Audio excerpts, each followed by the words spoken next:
આપણે આની reduction reaction પહેલાં તો લખીએ. એટલે MnO4 - 1 જે છે એ પોતે કન્વર્ટ થાય છે Mn2+માં. જો તો આ રિડક્શન છે કે નહીં પહેલાં વેરીફાઈ કરો. છે રિડક્શન? મેંગેનીઝ +7 છે, એમાંથી +2 જાય એટલે રિડક્શન થઈ ગયું. હવે આપણે એને બેલેન્સ કરવું પડે પહેલાં પાછું ફરી વાર, કેમ કે એસિડિક મીડિયમમાં તે રિએક્શન થશે આ, એટલે આને એસિડિક મીડિયમમાં બેલેન્સ કરવું પડે. તો બેલેન્સિંગનું નેક્સ્ટ સ્ટેપ શું છે? ઇલેક્ટ્રોન ઉમેરવાના. તો કેટલા ઇલેક્ટ્રોન ઉમેરવાના? અહીંયા 5 ઇલેક્ટ્રોન ઉમેરવાના. એટલે આપણને ઇલેક્ટ્રોન ખબર પડી ગયા. એક મેંગેનીઝ બેલેન્સ છે પણ ચાર્જ બેલેન્સ નથી. તો ચાર્જના બેલેન્સિંગ માટે H+ ઉમેરવાના. એસિડિક મીડિયમ છે એટલે કઈ બાજુ ઉમેરીએ તો ચાર્જ બેલેન્સ થઈ જાય? આ સાઈડનો ચાર્જ -6 છે, આ બાજુ +2 ચાર્જ. તો H+ ઉમેરીએ તો કઈ બાજુ ઉમેરવાના? આ સાઈડ ઉમેરો તો એકલો પ્લસ વધતો જ જાય, જિંદગીમાં બેલેન્સ ન થાય. તો આ સાઈડ ઉમેરવાના 8H+. કેટલા? 8H+. તો નેક્સ્ટ સ્ટેપમાં એ H+ દેખાડવાના.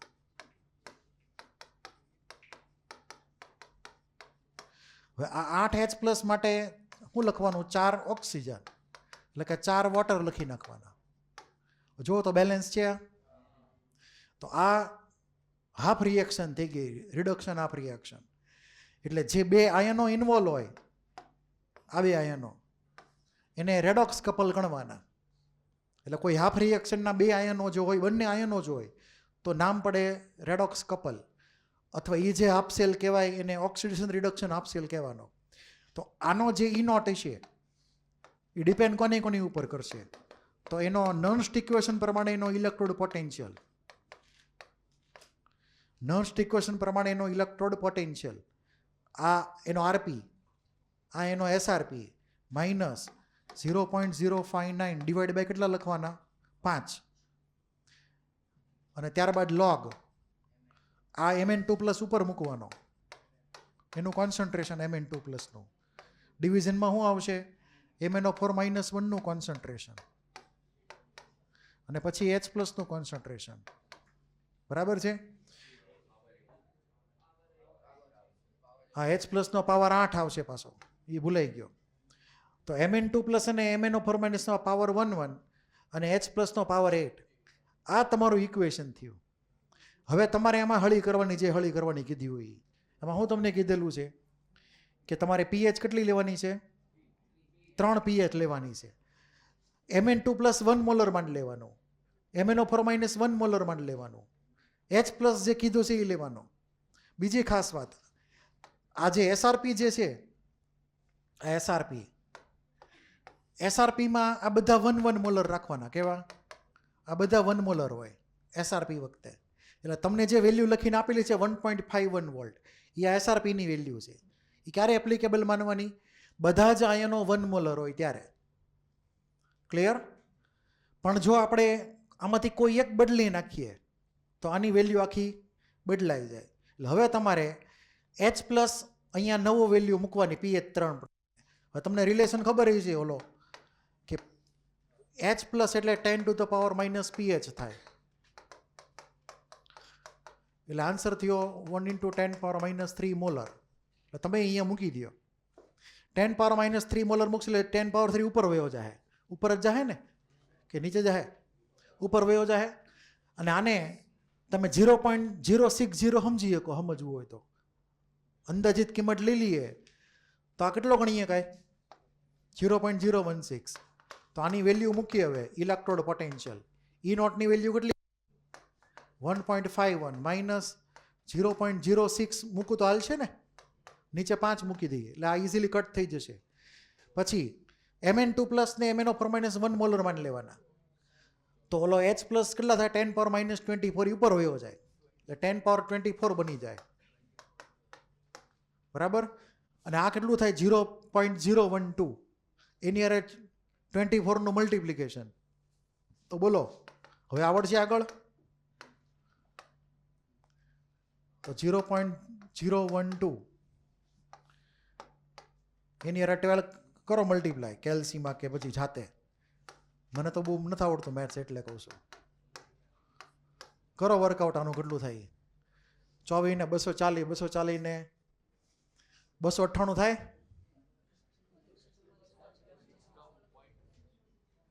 એટલે 0.088 કેટલા થાય? 88 થશે. બરાબર. હાલો તો 1.51 માઇનસ કેટલા? 0.288. બરાબર છે.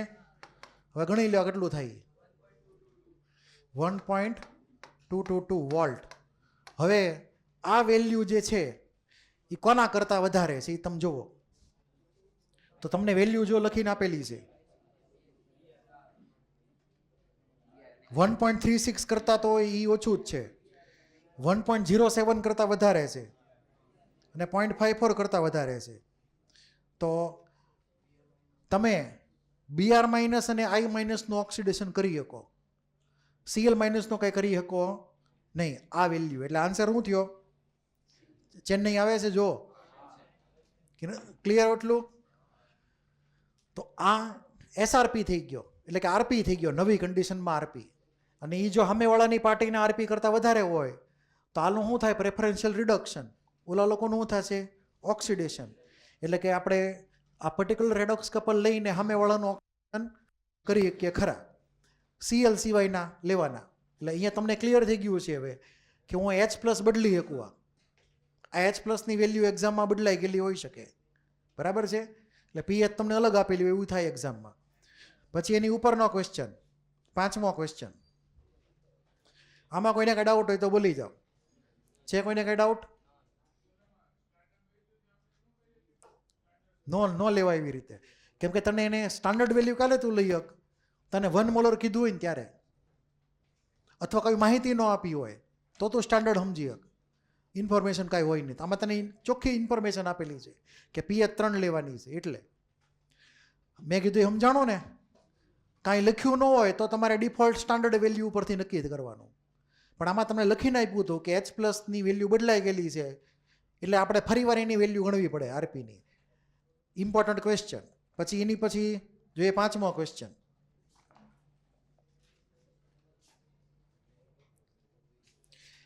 આ ક્વેશ્ચનમાં તે તમને 2 રિએક્શન લખીને આપેલી છે. એક Mn2+, 2 ઇલેક્ટ્રોન લે, કન્વર્ટ થાય મેંગેનીઝમાં, અને તમને એનો આપેલો છે SRP -1 વોલ્ટ. પછી બીજી એક રિએક્શન લખીને આપેલી છે. Mn3+, 1 ઇલેક્ટ્રોન લે, કન્વર્ટ થાય Mn2+માં, અને તમને એનો E નોટ આપેલો છે +1.51 વોલ્ટ.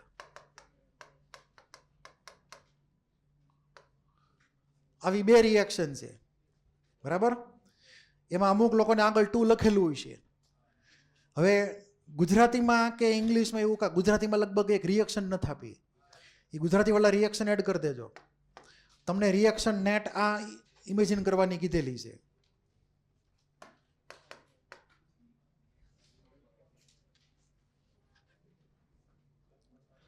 આ 3+ છે ને, જો તો દેખાતું નથી હરખું મને. આમાં 2 Mn3+ છે ને, 3 Mn3+.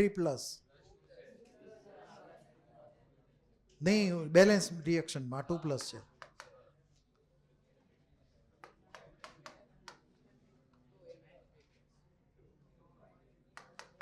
આ એક વેરીફાઈ કરી લેજો. સાચી જ છે ને રિએક્શન લખેલી? આવી જ છે ને? હવે આનું આપણે કહેવાનું છે કે E નોટ કેટલો થાય. ધ્યાનથી સમજજો.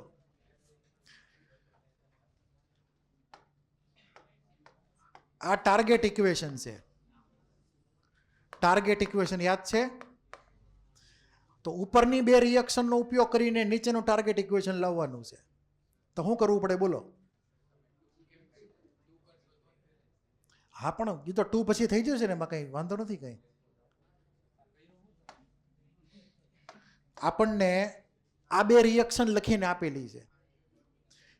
E નોટ લખીને આપ્યા છે. બરાબર. હવે તમે આ રિએક્શનને તમે ગમે એટલાથી મલ્ટીપ્લાય કરો, આ નંબર ન બદલાય કોઈ દી. ઇન્ટેન્સિવ પ્રોપર્ટી છે, ખબર છે ને એ તો. હવે એણે ઇંગ્લિશની અંદર આ એક્સ્ટ્રા રિએક્શન આપેલી છે, આ રિએક્શનનો તમારે ઈ નોટ ગણવાનો છે આ રિએક્શન પ્રમાણે. તો તમારે ધ્યાન રાખવું પડે કે Mn+2 માંથી Mn રિડક્શન થાય છે, એટલે કેથોડ કોણ બનશે? ઉપરવાળો કેથોડ બને, એટલે આ કેથોડ થઈ ગયો. તો આ કોણ થયો? એનોડ. ઊંધું રિવર્સમાં એટલે આ Mn+2 માંથી +3 જશે, એટલે એવા 2 લેવા પડશે એવા. એટલે અહીંયા તમને 2 થી મલ્ટીપ્લાય કરીને આપેલું છે, આને 2 થી કર્યું મલ્ટીપ્લાય, ઉપરવાળાની એડ કરી દીધું, એટલે 2 ઇલેક્ટ્રોન કેન્સલ થઈ ગયા. આ રિએક્શન આખી ઊંધી કરી નાખી, બરાબર? ઊંધી કરો એટલે ઓટોમેટિક આ 2 ઇલેક્ટ્રોન કેન્સલ થઈ જાય અને આપણને આ રિએક્શન મળશે. તો ઈ નોટ સેલની ફોર્મ્યુલા, ઈ નોટ કેથોડ એનો SRP minus E nought anode એનો SRP.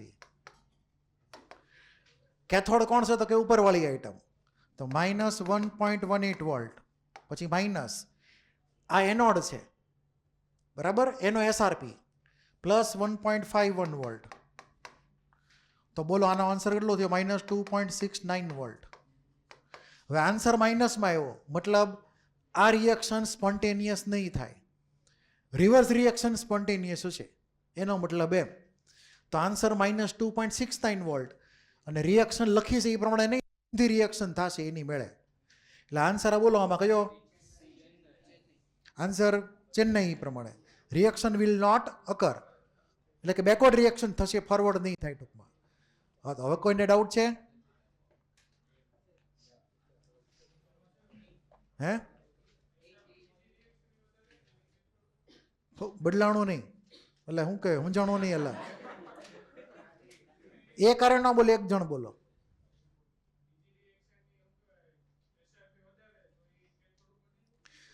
એણે આપણને રિએક્શન આપેલી છે, એણે રિએક્શન આપી હોય તો આપણે એ રિએક્શન પ્રમાણેના જ એનોડ કેથોડ લેવાના, આપણા ઘરના એનોડ કેથોડ નહીં લેવાના. આ રિએક્શન ઇંગ્લિશ મીડિયમમાં લખીને આપેલી છે, ગુજરાતી વાળાને નથી આપેલી, એટલે તમને એ ક્વેશ્ચનમાં તકલીફ પડે છે. હા, તો ઇંગ્લિશમાં જ છે. હાલો, આ રિએક્શન જો આપેલી છે તને, જો ધ્યાનથી વાંચ. આ રિએક્શનની વેલ્યુ નક્કી કરવાની છે, ઈ નોટની. સમજાય તને ઓજા કહું છું? તો આ રિએક્શનમાં Mn+2 નું શું થાય? તું વિચાર કર, રિડક્શન થાય ને, તો ઉપરની જે રિએક્શન છે એ કેથોડ બનશે, બરાબર? અને ઓક્સિડેશન કોનું થાય છે? તો કે +2 માંથી +3 બને છે, એટલે કે આની ઊંધી રિએક્શન થાય, એનોડ બને છે એકચ્યુઅલી. તો ઉપરવાળો છે એ કેથોડ છે, નીચેવાળો એનોડ બને છે. તો કેથોડનો SRP માઇનસ એનોડનો SRP, એટલે જવાબ આવ્યો -2.69 વોલ્ટ. હવે સમજાણું?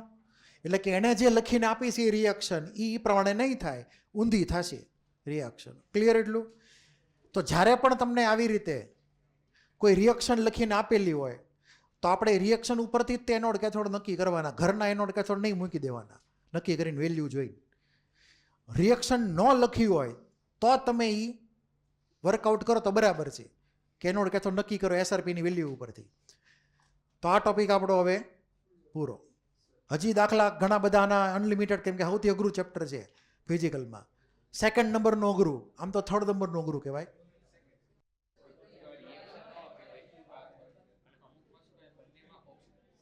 વાતું બંધ. સૌથી અઘરા ચેપ્ટરમાં આયોનિક ઇક્વિલિબ્રિયમ ને થર્મોડાયનેમિક્સ, પછી એક આ ગેલ્વેનિક સેલ વાળો પાઠ. બાકી ઇલેક્ટ્રોલિસિસ હેલું છે, કન્ડક્ટન્સમાં એટલો બધો કંઈ મેજર પ્રોબ્લેમ નથી હોતો, અને બેટરીમાં એટલો બધો મેજર પ્રોબ્લેમ નહીં આવે.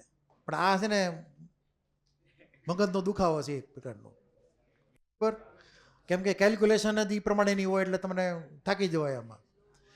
હવે આ પ્રેક્ટિસ તમે કરજો, બરાબર? કેમ કે આનો કોઈ એન્ડ નથી. આગળ જઈએ આપણે હવે બેટરીમાં. બોર્ડના ન્યુમેરિકલ ખાસ તૈયાર કરજો, બોર્ડના ન્યુમેરિકલ આ ચેપ્ટરના, કેમ કે તમને લગભગ આમાંથી ન્યુમેરિકલ જ આવશે 4 માર્કનો. એટલે આ ઇલેક્ટ્રોકેમિસ્ટ્રીનું ચેપ્ટર ન્યુમેરિકલ માસ્ટર કરજો, એના હરખી રીતે એક ન્યુમેરિકલ ગણ નાખવાનો હરખી રીતે, 4 માર્ક રોકડા. હવે વાત કરીએ બેટરીની. ટોપિક આખો બદલાઈ ગયો છે હવે, હાવ નવો ટોપિક છે, હાવ નવો ટોપિક. ગેલ્વેનિક સેલનું પૂરું, બરાબર છે? હે હવે પછી પૂછી લેજે બારેલા. હવે નવો ટોપિક છે બેટરી. બેટરીમાં સાંભળજો. હવે બેટરીની અંદર જ તે અલગ અલગ ટોપિક છે, સબ ટોપિક છે. આમ તો અલગ અલગ ગણાય, પણ તેમ છતાંય તે બેટરી એક તો પોતે, પછી ફ્યુઅલ સેલ એટલે કે બળતણ કોષ, અને છેલ્લે આવશે કોરોઝન એટલે કે ક્ષારણ. આવા 3 અલગ અલગ ટોપિક છે, બરાબર? એમાંથી આપણે સૌથી પહેલા વાત કરશું કોરોઝનની.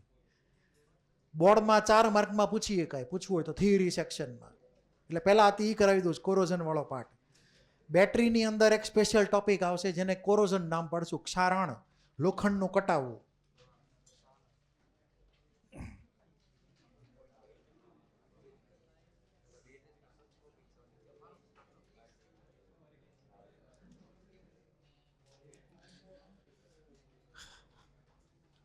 .8 કોરોઝન લાસ્ટ ટોપિક છે, અને બહુ જ લોજિકલ ટોપિક છે. આપણે જે ઓલી સિરીઝ હમણાં વાત કરી હતી એની યારે સીધો રિલેશન છે આનો. હવે તમને કદાચ જો ખબર હોય તો લોખંડ તો કાટ ખાય કે ન ખાય, બરાબર? તો લોખંડ કાટ ખાઈને કથ્થઈ રંગનું જેવું થઈ, કથ્થઈ રંગનો ભૂકા જેવું થઈ જાય. પછી કોપર પણ છે ને, એ કોપર પણ કાટ ખાય છે, લીલા રંગનું કોપર થઈ જાય કાટ ખાઈને. સિલ્વર ઝાંખું પડી જાય. તમે ખુલ્લું રાખો, સિલ્વરના બધા ચાંદીના વાસણ હોય એ બ્લેક ને એવું બધું થઈ જાય, ટૂંકમાં કાળું પડી જાય, આમ ઝાંખું પડી જાય ટૂંકમાં એમ. તો આવી રીતે જે ઝાંખું પડે અથવા કાળું પડી જાય અથવા લીલું થાય કે બ્રાઉન કલર થઈ જાય, ભૂકો થઈ જાય, આ બધાનું કોમન નામ છે ઇંગ્લિશમાં કોરોઝન, ગુજરાતીમાં ક્ષારણ. હવે લોખંડ જો કટાઈ જાય તો લોખંડની જે સ્ટ્રેન્થ છે એ બ્રેક થઈ જાય. ઇમેજિન કરો કે આ હળિયા બધા છે આમાં નાખેલા, એ કટાઈ જાય તો આ સ્લેબ ટકી શકે ને કે ન ટકી શકે? ટકી શકે નહીં, સીધો નીચે આવે. એટલે આપણે એવું વિચારવું નથી, ખાલી દસ તમને ખાલી ઇમેજિન કરવાનું કહું છું. એવું ન થવું જોઈએ ક્યાંય. પણ જનરલી જે સ્લેબ તમે બધા સાંભળતો કે પડી ગયો સ્લેબ કોઈક મકાનનો, તો એ સ્લેબ પડવાનું કારણ શું હોય? અંદરનું લોખંડ જો કટાઈ જાય એટલે એ લોખંડ આખું બ્રેક, હળિયો તૂટી જાય, સીધું બધું નીચે આવે, બરાબર છે? તો આવું સમજવાનું જનરલ કેસમાં કે લોખંડ કાટ ખાય એટલે પછી પૂરું કરી નાખે. હવે આવા અલગ અલગ અહીંયા શબ્દ લખેલા છે ને તમારે વાંચવાના હરખી રીતે આમાં જે થતા હોય. આમાં બીજું કાંઈ ખાસ કરવા જેવું નથી. પછી થાય શું આ કોરોઝનની અંદર? તો કે જે મેટલ હોય એ મેટલ પોતે એક ઓક્સાઇડમાં કન્વર્ટ થઈ જાય. ધારો કે એફી છે, એફી, તો એફી જ્યારે નવું હોય ત્યારે 0 સ્ટેટમાં હોય, 0 ઓક્સિડ સ્ટેટ, એફી મેટલ હોય. પછી ધીમે ધીમે એની રિએક્શન શરૂ થાય હવાની હાજરીમાં અને પાણીની હાજરીમાં. એર અને મોઇશ્ચર એટલે કે ભેજ બે ખાસ જોઈએ, અને એમાંથી Fe2+ બને, અને આગળ જતાં એમાંથી બનશે Fe+3 બનશે, અને ત્યારબાદ એમાંથી બનશે Fe2O3.XH2O, જેને કહેવાય રસ્ટ એટલે કાટ.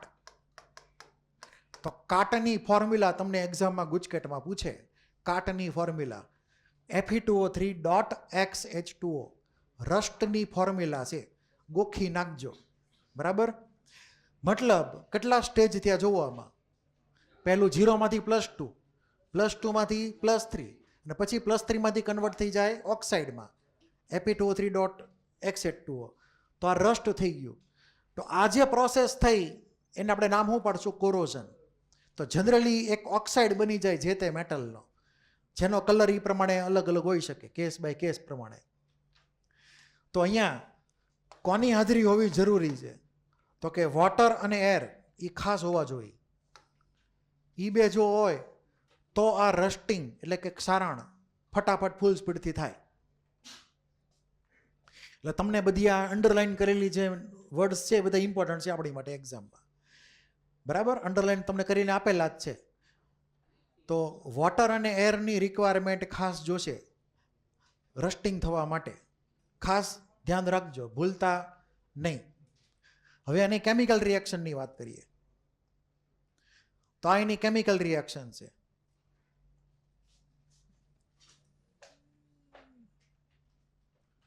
કેમિકલ રિએક્શનમાં પહેલું સ્ટેપ જે લખેલું છે શું છે જુઓ તો, Fe શું બન્યું, Fe+2.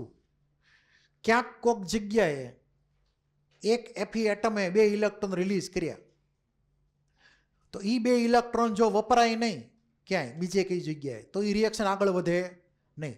પણ માની લો કે એ 2 ઇલેક્ટ્રોનનો વહીવટ થઈ ગયો કોકની હારે, તો ભાગવા મળશે રિએક્શન ફૂલ સ્પીડથી. એટલે થશે શું હવે, તો કે એ 2 ઇલેક્ટ્રોન જે છે પહેલાં એને 4માં કન્વર્ટ કરી નાખીએ. કેમાં કન્વર્ટ કરી નાખીએ? 4 ઇલેક્ટ્રોનમાં. તો અહીંયા હું 2 Fe લઉં તો હાલશે? એટલે થઈ ગયા 4 ઇલેક્ટ્રોન, બરાબર. એટલે તમારે આ રિએક્શન લેવાની 2 Fe વાળી, તો 4 ઇલેક્ટ્રોન મેળ પડશે. હવે બીજી રિએક્શન શું થાય, તો કે જો રિડક્શન રિએક્શન તમને લખીને આપેલી છે, દેખાય છે O2. O2માં લખેલું છે ગેસ, પણ એ કયો ગેસ સમજવાનો, તો કે પાણીમાં ઓગળેલો દ્રાવ્ય ઓક્સિજન. તમે ભણી ગયા છો હેનરીનો રૂલ, યાદ છે? Chapter solution. હેનરીના રૂલ પ્રમાણે થોડો ઘણો ઓક્સિજન પાણીમાં ઓગળેલો હોય, જેટલી માછલીઓ જીવતી રહે, યાદ હોય તો. એટલે માછલીને મજા કેમાં વધારે આવે, ગરમ પાણીમાં ઠંડા પાણીમાં? ઠંડા પાણીમાં વધારે મજા આવે. ક્લિયર? તો O2 ગેસની સોલ્યુબિલિટી ઠંડા પાણીમાં વધારે હોય ગરમ પાણી કરતાં, એટલે માછલીને વધારે મજા આવે ગરમ પાણીમાં કે ઠંડા પાણીમાં? ઠંડા પાણીમાં. તો O2 ગેસ કયો લેવાનો છે? પાણીમાં ઓગળેલો. આપણે ભલે લખીએ જી, પણ સમજવાનો પાણીમાં ઓગળેલો O2. હવે બીજું, પાણીમાં ક્યાંક ક્યાંક H+ આવી ગયેલા હોય. એટમોસ્ફિયરમાં CO2 હોય, CO2 હોય કે ન હોય? થોડો ઘણો CO2 પાણીમાં ઓગળેલો હોય, O2ની જેમ જ તે હેનરીના રૂલ પ્રમાણે. એ થોડો ઘણો ઓગળેલો CO2 બનાવશે કાર્બન H2CO3, કાર્બોનિક એસિડ. શું બનાવશે? ખબર છે ને એ તો, કે કાર્બોનિક એસિડ બનેલો હોય. તો CO2 + વોટર, એટલે આપણને મળશે H2CO3. હવે એ H2CO3 જે છે પાછો વીક એસિડ છે, એટલે એનું થોડુંક એવું ડિસોસિએશન થયું હોય. એટલે કે આ H+ નો સોર્સ કોણ બનશે? CO2, જે પાણીમાં ઓગળી ગયેલો છે, એટલે કે ઇનડાયરેક્ટલી H2CO3. તો હવે આ H2CO3 જે દેખાય છે, એટલે કે H+ ટૂંકમાં, H+ ની હાજરી હોય તો અને તો જ આ બીજી રિએક્શન થાય. O2 કન્વર્ટ થાય વોટરની અંદર, એટલે કે પાણીમાં ઓગળેલો O2 કન્વર્ટ થઈ જાય H2Oમાં રિડક્શન પામીને. એ 4 ઇલેક્ટ્રોન લે, ઉપરથી 4 ઇલેક્ટ્રોન રિલીઝ થી આણે લઈ લીધા 4 ઇલેક્ટ્રોન. તો આ થઈ ગઈ નેટ રિએક્શન પહેલા 2 સ્ટેપની નેટ રિએક્શન. આપણને આ નથી આપેલું એને એકચ્યુઅલી, એટલે તમે અલગથી લખજો આ પહેલા 2 સ્ટેપની નેટ રિએક્શન. એટલે હું પહેલા 2 સ્ટેપને કરી દઉં, પહેલા 2 સ્ટેપને, તો રિએક્શનમાં આવશે 2Fe + O2 + 4H+. એમાંથી મળશે 2Fe2 + 2 વોટર. જો તો બરાબર છે, બેલેન્સ છે. આ રિએક્શન એ લોકોએ સ્કીપ કરેલી છે, પણ તમે લખી નાખજો સમજવા માટે. પહેલા આવું કાંક બનશે, આપણી પહેલા 2 સ્ટેપ એડ કરતા આપણને આ રિએક્શન મળી. એટલું ક્લિયર? પછી શું થયું, તો કે આપણને એ Fe2+ નું વળી પાછું ફરીવાર ઓક્સિડેશન થયું હવામાનના ઓક્સિજન દ્વારા. એટલે આપણને શું કીધું છે એ લોકોએ, આ 2 રિએક્શનને એડ કરીને નથી આપી, તો વચ્ચે જગ્યામાં રિએક્શન લખી નાખજો. આ નવી રિએક્શન છે પાછી. એટલે તો Fe2+ ની વળી પાછી રિએક્શન થાય ઓક્સિજન હારે, તો 2Fe2+. એમાંથી રિએક્શન થાય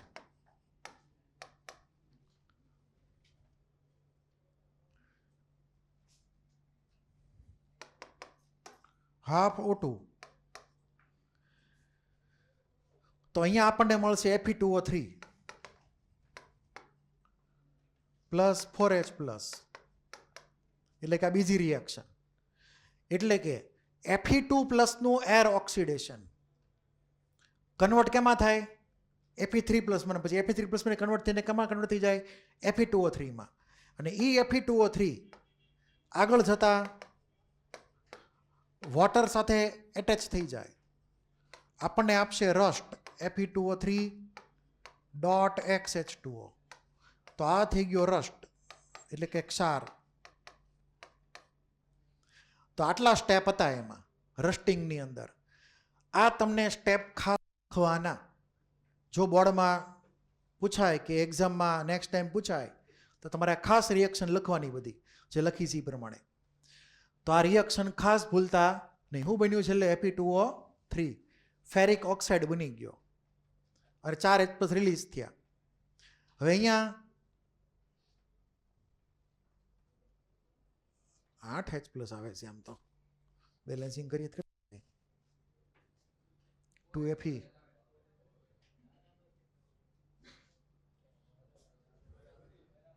બેલેન્સિંગ જ છે ને? ઓકે, હાલો. તો કઈ જગ્યાએ 8H+ ક્યાં આવતા હતા? તો પછી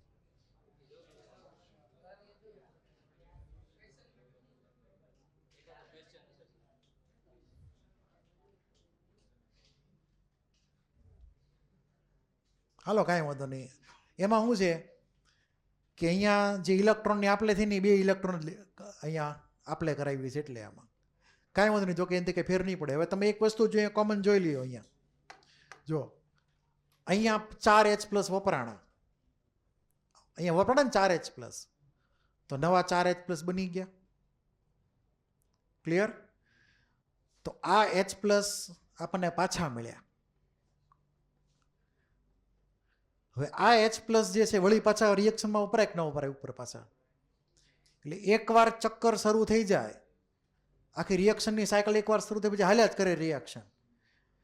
રસ્ટિંગની ખાસિયત છે કે એક જગ્યાએ સહેજ એવું રસ્ટિંગ થઈ ગયું લોખંડમાં, આખો પીસ હોય લોખંડનો, એમાં એક જગ્યાએ જો લોખંડમાં આવી ગયું રસ્ટિંગ, તો ધીમે ધીમે ધીમે આખું બધું ખવાઈ જાય થોડાક વર્ષોમાં.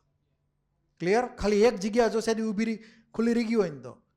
કેમ કે આ રિએક્શન પછી સ્ટાર્ટ એની મળે થઈ જાય, પૂરી જ ન થાય, પછી એનો એન્ડ જ ન આવે. કેમ કે H+ નવા બનતા જ રહે કન્ટિન્યુઅસલી આવી રીતે, અને વળી પાછા વપરાતા રહે, એટલે ગાડી હાલતી જ રહે કન્ટિન્યુઅસલી. તો જ્યારે ભેજ હોય, એટલે કે મોઇશ્ચર હોય ને ઓટું હોય, તો સીધો આ રિએક્શન ફૂલ સ્પીડથી ભાગવા માંડે. ખાસ યાદ રાખવાનું તમારે.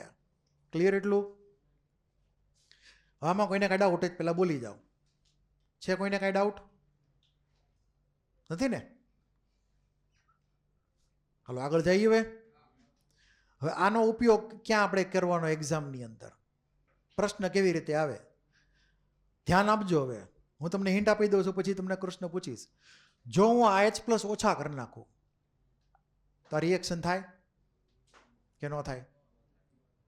આ H+ ને જ ઓછા કરી નાખું તો રિએક્શન અટકી જશે અથવા સ્ટોપ થઈ જશે. પછી હું એકદમ પ્યોર વોટર લઉં. કેવું લઉં? એકદમ પ્યોર ડિસ્ટિલ વોટર, કે જેમાં કોઈ ઇમ્પ્યુરિટી જ ન હોય. બરાબર? કોઈ ઇમ્પ્યુરિટી ન હોય. અને બીજું એક લઉં ઇમ્પ્યોર વોટર, કે જેમાં બધી ઇમ્પ્યુરિટી જાત જાતની હોય. તો 4 આપણે સોલ્યુશન ઇમેજિન કરીએ. 4 સોલ્યુશન. તો અહીંયા 4 અલગ અલગ સોલ્યુશન ઇમેજિન કરીએ 4 બીકરની અંદર.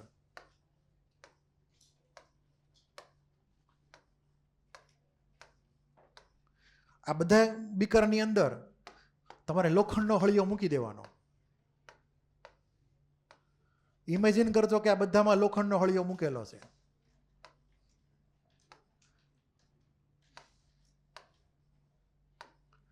આ લોખંડનો હળિયો ઇમેજિન કરી લેવાનો.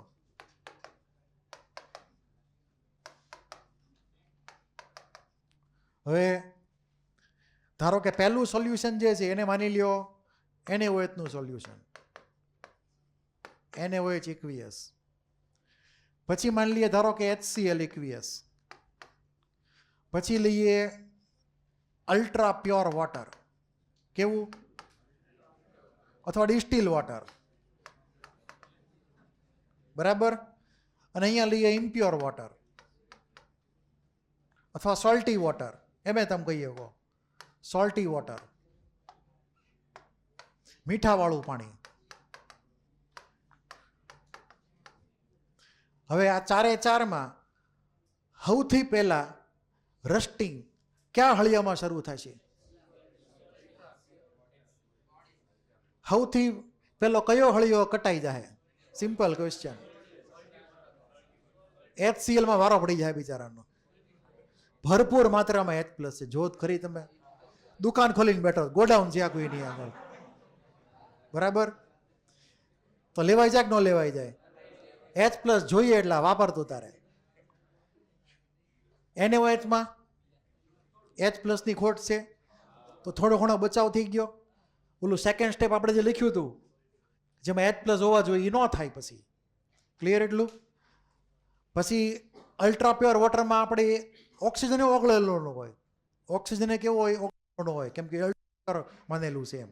વોટર સિવાય બીજું કાંઈ નહીં, તો O2 ન હોય, એમાં H+ ન હોય. તો એ રિએક્શન સ્ટાર્ટ કેવી રીતે વિચારો? સોલ્ટી વોટરમાં તો બધું ઇમ્પ્યોર જ હોય, O2 હોય, સોલ્ટ હોય, કન્ડક્ટન્સ ફટાફટ થઈ શકે, બધી સંભાવના છે. તો હવે રસ્ટિંગ કેમાં નહીં થાય? એટલે કે રેટ ઓફ રસ્ટિંગ લખીએ. શું લખીએ? રેટ ઓફ રસ્ટિંગ, ક્ષારણનો ક્રમ. એટલે તમને પૂછે કેમાં કટાઈ જાય પહેલા ને કેમાં નહીં કટાય, તો આને નંબર આપી દઈ ABCD કરીને. તો પહેલો નંબર કોણ કટાશે? પહેલો HCl કટાઈ જાય. પછી બીજા નંબરે કોણ આવશે? આ સોલ્ટી વોટર. પછી C અલ્ટ્રા પ્યોર વોટર. છેલ્લે આવશે B. B બચી જાય લાંબા સમય સુધી. ના ભૂલ થઈ ગઈ, એ આવે આગ્રા આવે. તો એ આગ્રા બચી જાય ઠેઠ સુધી, કેમ કે એને H+ એમાં ઓછા પડશે એટલે. તો આવો તમને ZEEમાં ક્વેશ્ચન પૂછાય કે આ રીતે. તો તમારે બેઝિક સોલ્યુશનને ટાર્ગેટ કરવાનું. OH- ન હોવો જોઈએ. બરાબર? ટેમ્પરેચર તો વસ્તુ અલગ છે, તો બધામાં એવરગ્રીન ફેક્ટર છે એ તો. A ને C ની અંદર ઇમ્પ્યુરિટી વધારે છે. આમાં શું કન્ડક્ટન્સ કરવું પડે. એલા સોરી, હા,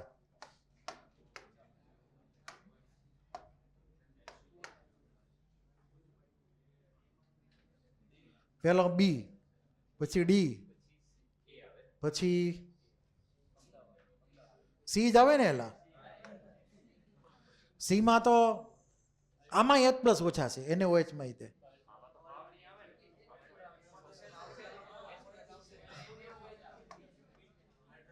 ટૂંકમાં આ છે ને હરખે હરખા માની શકો તમે. આમ મૂકી દો બસ, ખુશ.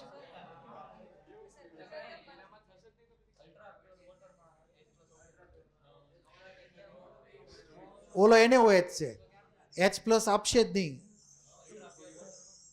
એમાં H+ નથી. પાણીના H+ હોય ઈ જ તે ખાલી.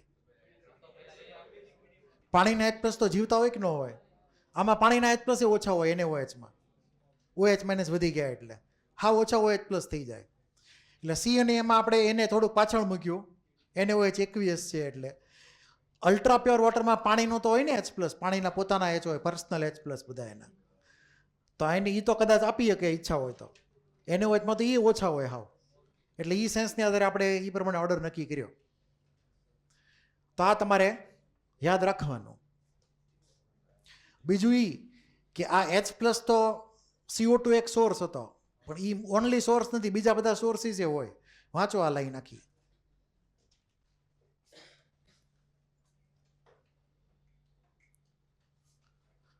વાંચો નીચેની લાઈન જે છે.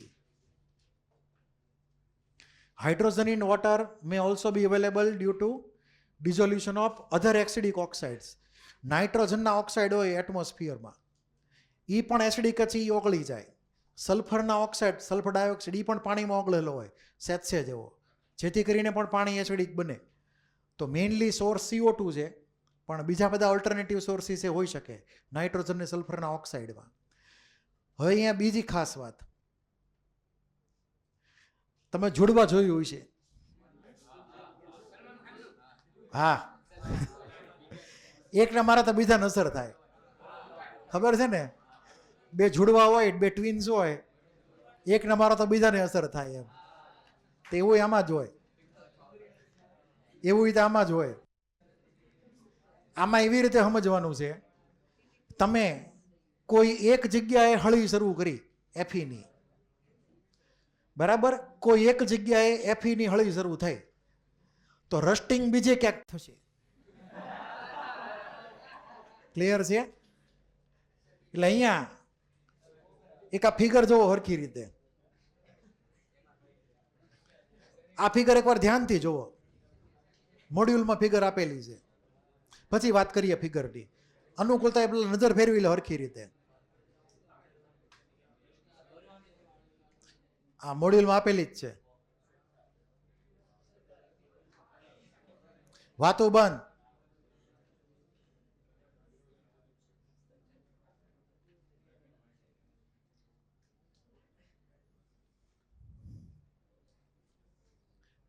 ખાલી નજર ફેરવવાનું કીધું છે, આવડે એટલું જોઈ લે, પછી કહું છું શું વાર્તા છે એમાં.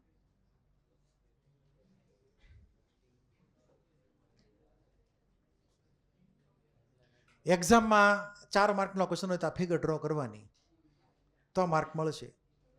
એરા બેરા દર્શાવવાના જેમ લખેલા છે એ પ્રમાણે. હવે આની અંદર સૌથી પહેલું વહેલું શરૂઆત કઈ જગ્યાએ થઈ તો કે આ જગ્યાએ. ટાર્ગેટ કરો આ જગ્યાએ. આ જગ્યાનો એક એફી એટમ જે છે એ કન્વર્ટ થઈ ગયો Fe2+માં, બરાબર. 2 ઇલેક્ટ્રોન રિલીઝ કર્યા એણે. હવે આ 2 ઇલેક્ટ્રોનનો વહીવટ કોકની યાર થવાનો છે. આ બાજુ ગયા ઇલેક્ટ્રોનની. આ એફી વયો ગયો સોલ્યુશનની અંદર. આ પાણીનું ટીપું છે, એવડું મોટું છે, બ્લુ કલરનું. એ પાણીના ટીપાની અંદર એફી ઓગળી ગયો આયન તરીકે છે. એટલે એફી શું છે? આયન છે, Fe2+. એટલે સીધો પાણીમાં ઓગળે, પાણીના ટીપાની અંદર ઓગળી જાય. એ પછી ટ્રાવેલ કરતો કરતો બીજે ક્યાંક પહોંચી જાય. માની લો કે અહીંયા પહોંચી ગયો, સરફેસ આગળ. સરફેસ આગળ એને મળી ગયો ઓક્સિજન એરનો. એણે શું કર્યું? એનું ઓક્સિડેશન. એટલે ભાઈ કન્વર્ટ થઈ ગયા Fe3+માં. કેમાં કન્વર્ટ થઈ ગયા? Fe3+માં કન્વર્ટ થઈને બનાવ્યો ફેરિક ઓક્સાઇડ Fe2O3. એટલે કાટ અહીંયા બન્યો. શરૂઆત અહીંયા થઈ હતી એફીની. અહીંયાથી એફી વયો ગયો, એણે ઇલેક્ટ્રોન રિલીઝ કર્યા. અહીંયા ઓક્સિડેશન થયું આ જગ્યાએ. કેથોડ આ બાજુ થયું, આ રિડક્શન થઈ ગયું કેથોડ ઉપર. અને અહીંયા મળી પ્રોડક્ટ. બોલો લ્યો, ક્યાં રિએક્ટન્ટ, ક્યાં પ્રોડક્ટ, ક્યાં ઓક્સિડેશન થાય, રિડક્શન ક્યાંક થાય અને પ્રોડક્ટ ક્યાંક મળે. ક્લિયર છે? આ આખી વાત આમાં એ ધ્યાન રાખવાનું તમારે કે બધું એક જગ્યાએ ભેગું કરવાનું નહીં. રિડક્શન અલગ જગ્યાએ દેખાડવાનું, ઓક્સિડેશન અલગ જગ્યાએ દેખાડવાનું અને પ્રોડક્ટ અલગ જગ્યાએ બનાવવાની. એટલે યાર જે બધા કરેલા છે બધા, એ બધા તમારે ખાસ એપ્લાય કરવાના એક્ઝામમાં, બરાબર છે. તો અહીંયાથી હું એફી ઇલેક્ટ્રોન રિલીઝ થયા, એ અહીંયા ગયા. અહીંયાથી એફી ઇલેક્ટ્રોન રિલીઝ કર્યા. આ 4 ઇલેક્ટ્રોન આ બાજુ આવ્યા. આ 4 ઇલેક્ટ્રોન ઉપર ગયા મેટલ દ્વારા. અહીંયા ખાંચ પડી ગઈ હતી, અહીંયા સહેજ ખાંચ પડી ગઈ હતી મેટલને. એટલે ધાર સહેજ ઉગડી ગયેલી હોય માની લો કે, તો ત્યાં ટીપું પાણીનું ભરાઈ ગયું હતું. ત્યાં ઓગળી ગયેલો H+ હોય, CO2 હોય, O2 હોય, એ બધાની પ્રેઝન્સમાં રિએક્શન થઈ. O2ની પ્રેઝન્સમાં વોટર બની ગયું, બરાબર. એટલે અહીંયા એ 4 ઇલેક્ટ્રોન વપરાઈ ગયા અહીંયા જે ઉત્પન્ન થયા હતા એ. અને પ્રોડક્ટ છેલ્લે બની ગયા આગે આગે ક્યાંક. ક્લિયર? એટલું આ 3 વસ્તુ અલગ અલગ જગ્યાએ થાય છે. રિડક્શન, ઓક્સિડેશન અને પ્રોડક્ટ ફોર્મેશન. 3 અલગ અલગ જગ્યાએ છે. એ તમારે ખાસ નોટેશનમાં લખવાનું, જે એક્ઝામમાં તમે લખો એ. વાંચવા. Electrons release at anodic spot. એનોડના સ્થાન ઉપર જે ઇલેક્ટ્રોન રિલીઝ થાય એ મેટલ દ્વારા કોઈક બીજી જગ્યાએ પહોંચી જાય અને ત્યાં રિડક્શન કરે O2નું H+ની પ્રેઝન્સમાં, બરાબર. અને ત્યારબાદ જે Fe2+ બનેલું હોય એ O2 સાથે રિએક્શન કરીને કન્વર્ટ થાય Fe2O3માં. આખી વાર્તા તમારે વાંચવાની 4 માર્ક જોતા હોય તો, નહીતર કાંઈ જરૂર નથી કાંઈ, બરાબર. આ રિએક્શન પ્રમાણે દરેકમાં લખવાની. આ પોટેન્શિયલની વેલ્યુ પણ શક્ય હોય તો યાદ રાખજો. ટોટલ જો 3 થાય, કેટલા થાય? 1.23 અને 1.67. ટોટલ કેટલા થાય? 3 બરાબર છે, એ 3 જ થાય જ ને, એટલે એવું છે. હાલો 2.9 માની લો બસ. તો અહીંયા તમારે યાદ રાખજો. હવે બીજું આ લખેલું છે ferrous ion are converted into ferric ions oxygen દ્વારા બનાવે rust Fe2O3.X2O. Do not forget. Clear?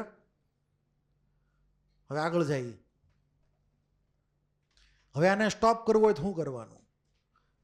Methods of preventing rusting લખો ક્વેશ્ચન પહેલા. 4 માર્કનો બોર્ડનો ક્વેશ્ચન. આવતા વખતે થિયરી પૂછી શકાય. નહીં કરો તો માર્ક વ્યા જાહે. લખો.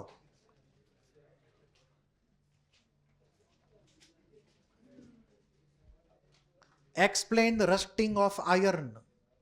Explain rusting of iron. લોખંડનું ક્ષારણ સમજાવો. Explain rusting of iron. લોખંડનું ક્ષારણ સમજાવો. Write chemical equations. રાસાયણિક સમીકરણો લખો. Write chemical equations. એટલે કે રાસાયણિક સમીકરણો લખો.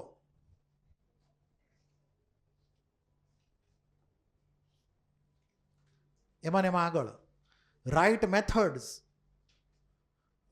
Methods to prevent rusting. Write methods to prevent rusting. ક્ષારણને અટકાવવાના ઉપાયો જણાવો. ક્ષારણને અટકાવવાના ઉપાયો જણાવો. 4 માર્કમાં બોર્ડમાં પૂછી શકાય. આવતા વખતની WRTમાં બુકિંગ પહેલેથી થઈ ગયેલું છે. બરાબર? હવે આમાં કરવાનું શું આ ક્વેશ્ચન આની અંદર? હાઉ ટુ સ્ટોપ રસ્ટિંગ, એટલે કે ક્ષારણ કેવી રીતે રોકવાનું? તો ઘણા બધા અલગ અલગ ઓપ્શન છે. કાં તો એ લોખંડની ઉપર કોઈ કલર મારી દો, પેઇન્ટ કરી નાખો એની ઉપર.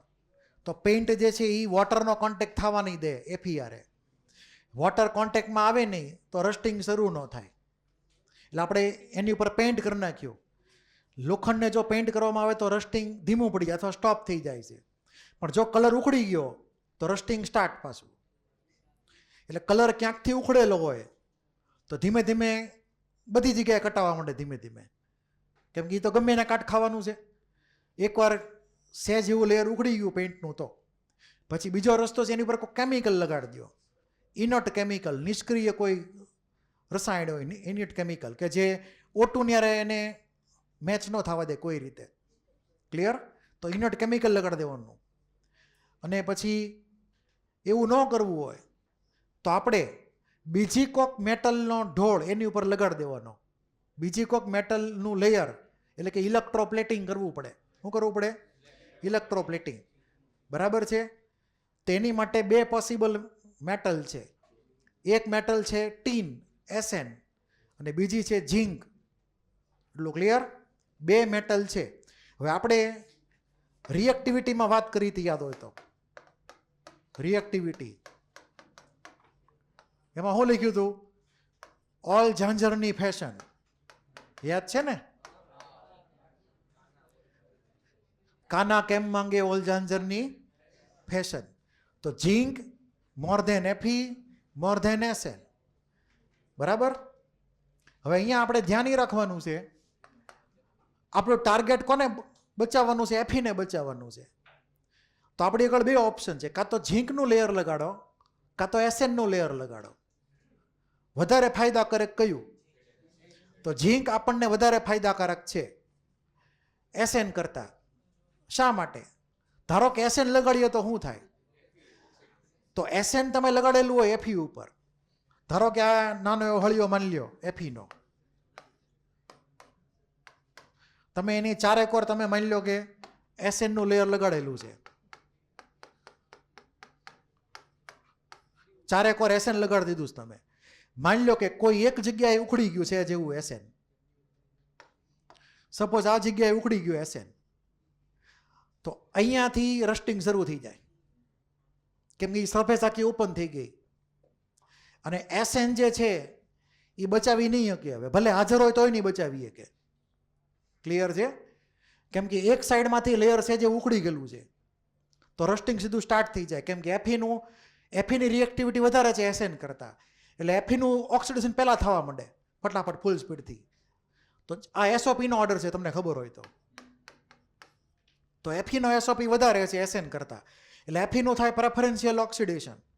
એટલે ટીન એફીને બચાવીએ કે નહીં કોઈ કાળે, એકવાર એનું લેયર ઉખડી જાય પછી. પણ માની લ્યો કે ઝીંક હાજર હોય, બરાબર, મરતે દમ તક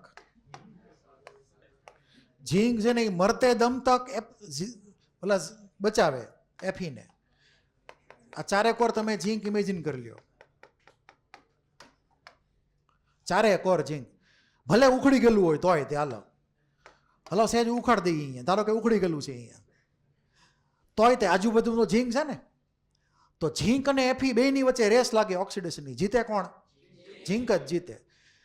મરતે દમ તક જેટલા ઝીંક હશે ને હાજર, જ્યાં સુધી ઝીંક ખાલી નહીં થાય ત્યાં સુધી એફીનો વારો નહીં આવે ઓક્સિડેશનનો. એટલે થશે હું તો કે ઝીંક પોતે શહીદ થશે, એફીને બચાવશે મરતે દમ તક એમ. અને આ એસએન પૂરું, લેયર ઉખડી એટલે પૂરું, ધી એન્ડ. એટલે ગેલ્વેનાઇઝ આયન શું કહેવાય? ગેલ્વેનાઇઝ આયનનો મતલબ છે એવું આયર્ન કે જેની ઉપર ઝીંકનું લેયર લગાડેલું હોય, એટલે એ કાટ ખાય નહીં જ્યાં સુધી ઝીંક એક પણ હાજર છે. આટલું ક્લિયર છે? આ એક મેથડ છે એની. હવે મોટા મોટા હોય, મોટા મોટા શીપ, એમાં ઓછું આપણે ચારેક લગાડી શકીએ. મોટા મોટા શીપમાં ઓછું ચારેક ઝીંક લગાડવા જાય. એનું કેવી રીતે કરવું ઇલેક્ટ્રોપ્લેટિંગ? તો એનો બીજો રસ્તો છે. તમે આખું જે શીપ હોય, શીપ તો લોખંડનું જ હોય ને, હા તો ઠીક, આખું જે શીપ હોય એટલે કે ને શીપ એટલે હા પાણીમાં લે ઈ,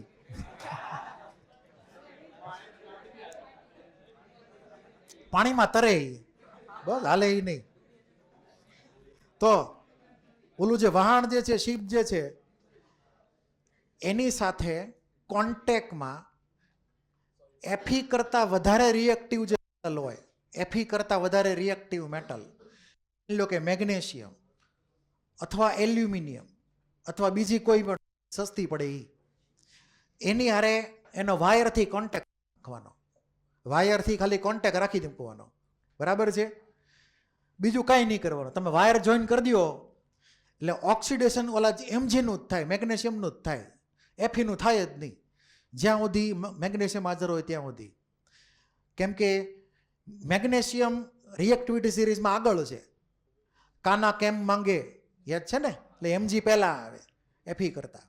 તો એમજીનું થશે પ્રેફરન્શિયલ ઓક્સિડેશન જો એમજી હાજર હશે ત્યાં સુધી. એટલે આપણે આખા શીપને ગેલ્વેનાઇઝેશન કરવાની જરૂર છે નહીં, ખાલી એની સાથે ઝીંકનો એમજીનો ટુકડો અથવા પીસ લગાડી દેવાનો વાયર કનેક્ટ કરીને.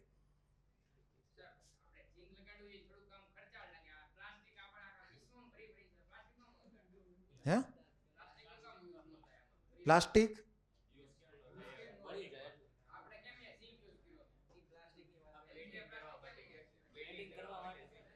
અરે ભાઈ પ્લાસ્ટિક ક્યાં, પ્લાસ્ટિક તો પર્યાવરણ આખું પ્રદૂષણ કરો થતું તો યાર. માણા પ્લાસ્ટિક ઓછું કરવા માંગે, તું પ્લાસ્ટિક વધારવાની વાત કરો.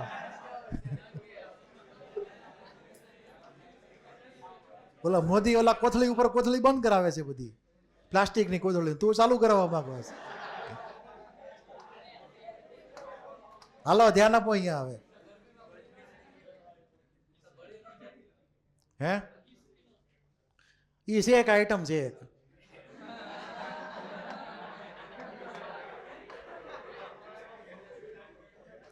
કેમિકલ છે ટૂંકમાં એમ. આનું કામ હું તો કે એફીને બચાવવાનું, એટલે કોઈ કેમિકલ તમે યુઝ કરી શકો અથવા કોઈ મેટલ યુઝ કરી શકો. આ ક્લિયર છે?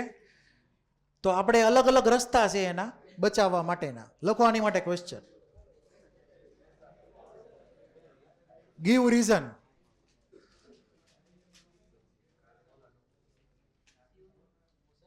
Give reason.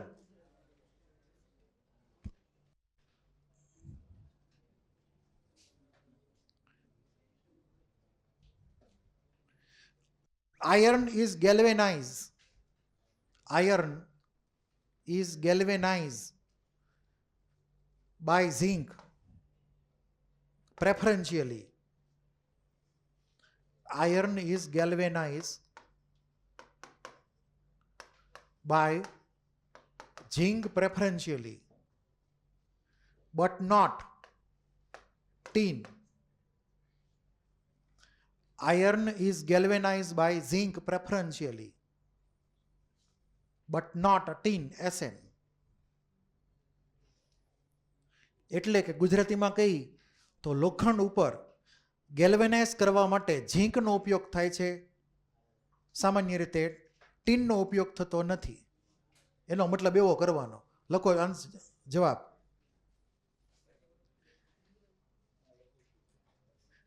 Fe is more reactive than tin. Fe is more reactive than tin, but less reactive than zinc. Fe is more reactive than tin, but less reactive than zinc. એટલે કે આ order તમારે છાપો. આ order zinc more than Fe more than SN. લખ્યું Fe is more reactive than tin. Fe is more reactive than tin, but less reactive than zinc. Less reactive than zinc. So,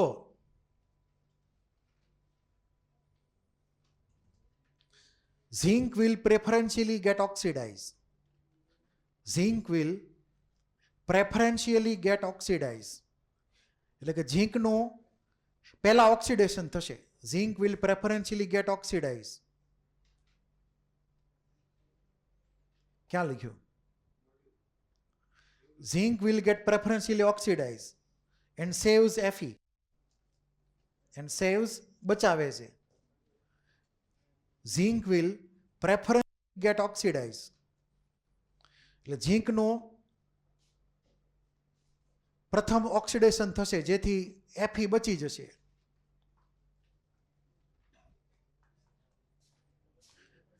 But it is not possible with tin. But it is not possible with tin. tin સાથે આ શક્ય નથી.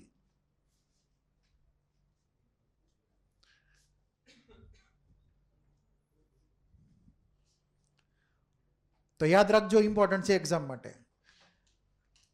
તો આવી રીતે magnesium અથવા ઝીંક તમે join કરી શકો ઓલા મોટા શીપની યારે, ગેલ્વેનાઇઝ ન કરવું હોય તો. બાકી નોર્મલ બધી વસ્તુ બધી હોય એને ગેલ્વેનાઇઝ કરેલી હોય એટલે બચાવેલી હોય ઝીંકથી. મોટા મોટા શીપમાં મેગ્નેશિયમનો ઉપયોગ થતો હોય, બરાબર. એટલે પોતે મરે ને બીજાને બચાવે એટલે એને કહેવાય સેક્રિફાઇશિયલ પ્રોટેક્શન. જો હું લખેલું છે અહીંયા, સેક્રિફાઇસની વાત કરેલી છે. સેક્રિફિશિયલ ઇલેક્ટ્રોડ ઓફ અનધર મેટલ એટલે એ પોતે શહીદી વહોરે બીજાને બચાવે એવું સમજવાનું. બીજાને એટલે કોને? Fe-ને, બરાબર છે. તો આ ગોખી નાખવાનું તમારે. આની વાર્તા આપણી પૂરી. ના નહીં લખો માર્ક વ્યા થાય આના, બરાબર. હાલો વાર્તા પૂરી. આ ક્વેશ્ચન તમારે ખાસ હોમવર્કમાં વર્કઆઉટ કરવાના. એમાં ક્વેશ્ચન 2.15. હવે નવો ટોપિક.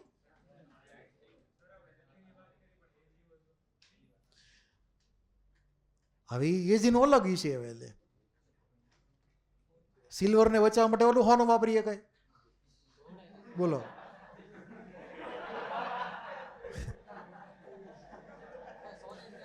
સિલ્વરની ઉપર આપણે ઝીંકનો ઢોલ ચડાવીએ કે તો સિલ્વરની કિંમત શું રે બિચારાને? સિલ્વરની કિંમત ક્યારે થાય? પ્યોર હોય ત્યારે થાય. તમે આમાં બહારથી કંઈક નાખો ભેળસેળ કરીને તો એની કઈ કિંમત રહે? કાંઈ કિંમત ન રહે ને. એટલે સિલ્વર તો પ્યોર જ રાખવું પડે. ધોઈ નાખવાનું ખાલી ઓલા સાદા ઓલા એસિડ વાળા પાણીથી એટલે ચોખ્ખું ચટ, બરાબર. એટલે સિલ્વરના વાસણ ઉપર કોઈ દી બીજી મેટલનો ઢોળ ચડાવેલો હોય નહીં. ક્લિયર છે? તો એની કિંમત જ ન રહે તમે એવું કરો તો. એટલે આને તો કઈ કિંમત નથી, બચાવવાનું છે Fe-ને. એટલે હાલો નવો ટોપિક. હવે ફ્યુઅલ સેલ. બસ ધ્યાન આપો. ફ્યુઅલ સેલ, બળતણ કોષ. હવે આની અંદર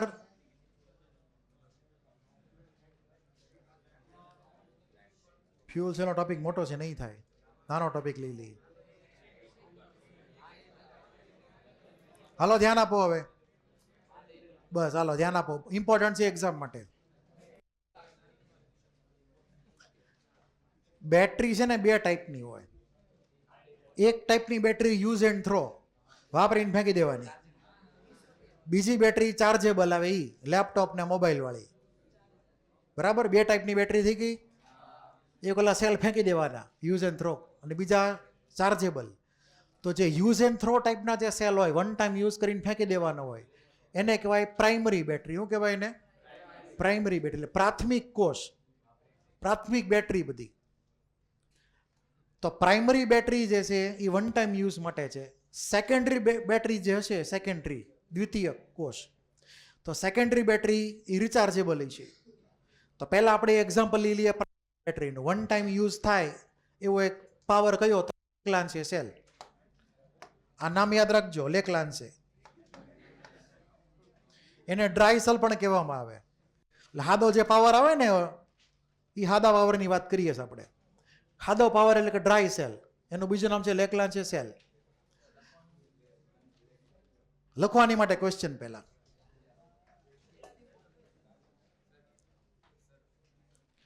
પહેલા ઇંગ્લિશમાં બોલું, પછી ગુજરાતીમાં બોલીશ. લખજો ક્વેશ્ચન બોર્ડ માટેનો. લખવાનો છો એલા તારે, હું તારી ઉપર નજર રાખું છું બહુ.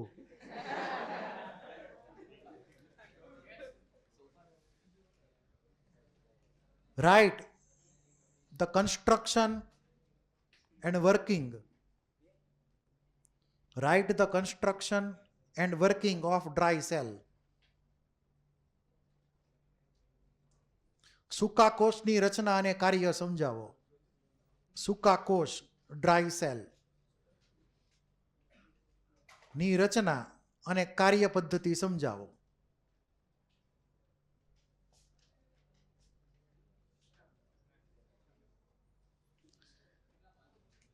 બે થી 3 માર્ક, બહુ વધી વધીને. તો આમાં તમારે એ ખાલી સેલ નજરમાં રાખવાનો, બીજું કાંઈ નહીં. આવો તમને સેલ લખીને આપેલો હોય છે. આ હાદો પાવર બધા જોયેલો જ છે. આ વચ્ચેનો જે ઊભો હળિયો જે અહીંયા લખે છે, અહીંયા એ કાર્બન રોડ છે. શું છે? કાર્બન ગ્રેફાઇટ છે, એટલે ગ્રેફાઇટ ટૂંકમાં કાર્બન. પછી અહીંયા એ એનોડ હોય, આ એનોડ છે એકચ્યુઅલી, સોરી મારી ભૂલ થઈ કે કેથોડ. તો કેથોડ તરીકે કોણ છે? આ કેથોડ છે પોઝિટિવ, એ જ કહો ને તમે એને. તો બેટરીનો પ્લસ અહીંયા જ હોય ને, આ પ્લસ, બરાબર છે? એટલું ક્લિયર? પછી આ કાર્બન રોડ જે છે, ગ્રેફાઇટનો સળિયો, એની ચારે કોર શું મૂકેલું હોય? તો કે MnO2 અને કાર્બન બ્લેક, મેંગેનીઝ ડાયોક્સાઇડ અને કાર્બન બ્લેકની એક પેસ્ટ બનાવીને મૂકેલી હોય ચારે કોર. એટલે આ તમને જે અંદરનું ગ્રે લેયર દેખાય છે એ બધું સમજી લેવાનું એ પ્રમાણે. પછી સાથે સાથે એની સાથે જ તે એમોનિયમ ક્લોરાઇડની પેસ્ટ મૂકેલી હોય. Ammonium ક્લોરાઇડની paste. 3 વસ્તુ થઈ આ ગ્રેફાઇટ રોડની ફરતે. એક તો MnO2, મેંગેનીઝ ડાયોક્સાઇડનો પાવડર, પછી કાર્બન બ્લેક અને એમોનિયમ ક્લોરાઇડની પેસ્ટ. આ 3 વસ્તુ ભેગી કરેલી હોય, આજુબાજુ મૂકેલું હોય. અને જે લાલ કલર દેખાય છે ચારે કોર, એ ઝીંક છે. શું છે? ઝીંક. એટલે ઝીંકનું કન્ટેનર છે આખું. એટલે ચારે કોરનો ફરતો પાર્ટ એ ઝીંકનો બનેલો છે. વચ્ચેનો જે ભાગ છે અંદર આ ગ્રેફાઇટનો હળિયો છે, અને હળિયાની આજુબાજુમાં આવું બધું ભરેલું છે. MnO2, કાર્બન બ્લેક અને એમોનિયમ ક્લોરાઇડ. આ એની બેઝિક એની કન્સ્ટ્રક્શન થઈ ગયું. હવે રિએક્શનની વાત કરીએ તો એનોડ તરીકે ઝીંક બિહેવ કરશે. તો એનોડ જે છે એ માઇનસ હોય, તમને ખબર છે ને. એ તો ગેલ્વેનિક સેલમાં આપણે એનોડને શું ગણીએ છીએ? માઇનસ. એટલે જો નીચે લખેલું હોય અહીંયા નીચે આવશે, તમને જો બેટરીનો યુઝ કર્યો હોય તો. આ ઉપરનો પોઝિટિવ પાર્ટ, આ બેટરીનો નેગેટિવ પાર્ટ, એ તમે બધાને વાપરતા ખબર છે. તો એનોડમાં શું થાય? ઓક્સિડેશન. ઝીંકમાંથી Zn+2 બની ગયો, 2 ઇલેક્ટ્રોન રિલીઝ થયા. કેથોડમાં થાય રિડક્શન. રિડક્શન થાય કોનું એ જોવો ધ્યાનથી. કેથોડ તરીકે કાર્બન છે એટલે કે ગ્રેફાઇટ છે, પરંતુ પોતે રિડક્શન નથી થતું. રિડક્શન થાય છે MnO2 નું, મેંગેનીઝનું રિડક્શન થાય છે. બરાબર છે? મેંગેનીઝ અહીંયા +4 છે, એમાંથી +3 કન્વર્ટ થાય છે, MnOH. ક્લિયર? +4 માંથી +3 મેંગેનીઝ રિડ્યુસ થયો. ઓક્સિડાઇઝ કોણ થયું? ઝીંક. રિડ્યુસ કોણ થયો? મેંગેનીઝ. કાર્બન કેથોડ હોવા છતાં પણ રિડક્શન કાર્બનનું થતું નથી. ધ્યાન રાખજો, મેંગેનીઝનું રિડક્શન થાય છે. એટલે MnO2 જે પાવડર છે એ અહીંયા પોતે રિડ્યુસ થાય છે અને ઓક્સિડાઇઝિંગ એજન્ટ તરીકે વર્તે છે. તમને ગુજકેટમાં પૂછે કે ઓક્સિડાઇઝિંગ એજન્ટ કોણ આ ડ્રાય સેલની અંદર, એટલે કે સૂકા કોષની અંદર, તો છે MnO2. પોતે રિડ્યુસ થાય, બીજાને શું કરે? ઓક્સિડાઇઝ. તો રિડ્યુસિંગ એજન્ટ કોને કહેવાય? બોલો આમાં. ઝીંક થઈ ગયો રિડ્યુસિંગ, નોટ કરી નાખજો એ પ્રમાણે. ઝીંક થઈ ગયો રિડ્યુસિંગ એજન્ટ અને MnO2 થઈ ગયો ઓક્સિડાઇઝિંગ એજન્ટ. આટલું ક્લિયર? હવે આ જે રિએક્શન થઈ એ તમારે યાદ રાખવાની છે કે MnO2 પછી NH4+, 1 ઇલેક્ટ્રોન લે, કન્વર્ટ થાય Mn+3 માં, એમોનિયા રિલીઝ થાય. હવે આ એમોનિયા પાછો ગેસ છે. શું છે? ગેસ. હવે એ ગેસ જે છે એ હળી કર્યા કરે. એનો જો વહીવટ ન થયો હોય ને તો એનો વહીવટ કરવો પડે કે ન કરવો પડે? તો એનું સેટિંગ કરાવી દેવાનું ઝીંકની હારે. શું કરાવી દેવાનું? ઝીંકની હારે સેટિંગ કરાવી દો એનું.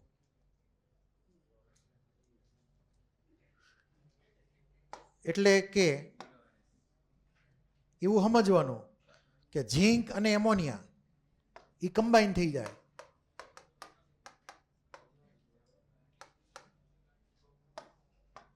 તો આપણને એક નવો કોમ્પ્લેક્સ આયન મળે, જેના વિશે આપણે અલગથી ભણવાનું થાય.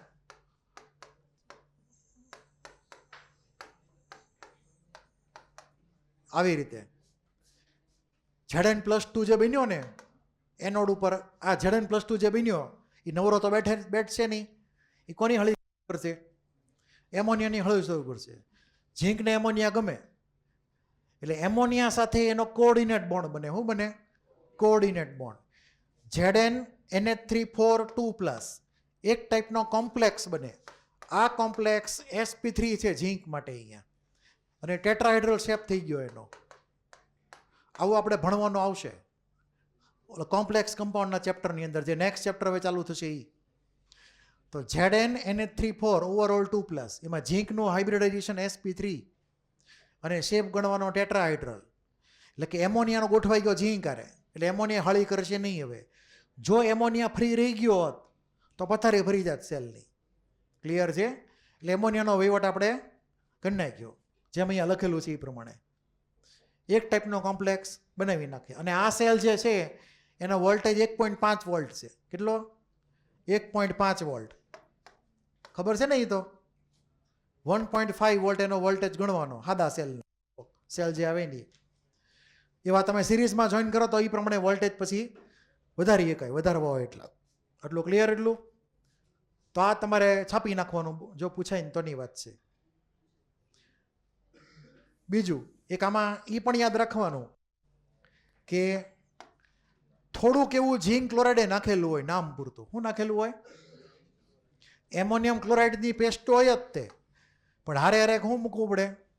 ઝીંક ક્લોરાઇડની પેસ્ટે મૂકવાની. એટલે ઝીંકને એકલો ન લાગે બિચારાને કે હું એકલો છું એમ. એને જેવો કોઈક બીજા આયનોય રાખે ઝીંક જેવા. એટલે શરૂમાં તમે વાપરો તો એને બિચારાને એકલું ન લાગે. કંપની કોઈક જોઈ કે ન જોઈ? તો ઝીંકની ખબર પડે ઝીંક હાજર જ છે. તો થોડોક એવો ઝીંક પહેલેથી નાખી જ દેવાનો Zn+2 ફોર્મમાં. તો એમોનિયમ ક્લોરાઇડની પેસ્ટ ઝીંક ક્લોરાઇડે નાખેલો હોય છે એ પ્રમાણે. હવે આવું લખી નાખવાનું, આખી વાર્તા જે છે એ લખી નાખવાની એ પ્રમાણે. ઓકે? 2 માર્ક મળી જાય તમને આવતા વખતની એક્ઝામમાં. નહીં કરો તો માર્ક વયા જાય. હવે હોમવર્ક.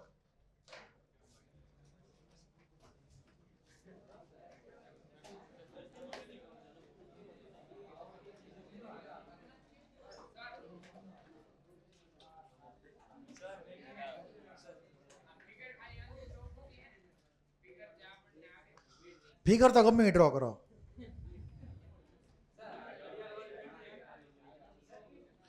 પહેલા હોમવર્ક લખો.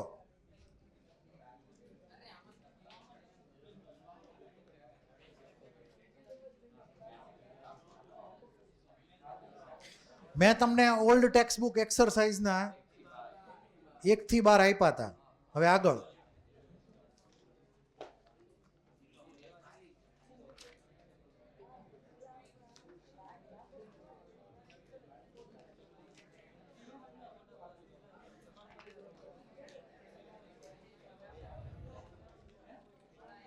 હવે 13 થી 24 એટલે 12 ન્યુમેરિકલ ઓલ્ડ ટેક્સ્ટ બુક એક્સરસાઇઝના. હું એમાંથી પૂછવાનો છું. હવે WRT આવશે એટલે થિયરી ટાઈપની. તો ઓલ્ડ ટેક્સ્ટ બુકના જે ન્યુમેરિકલ જે છે એ હરખી રીતે તૈયાર કરજો 13 થી લઈને 24 સુધી હોમવર્કમાં.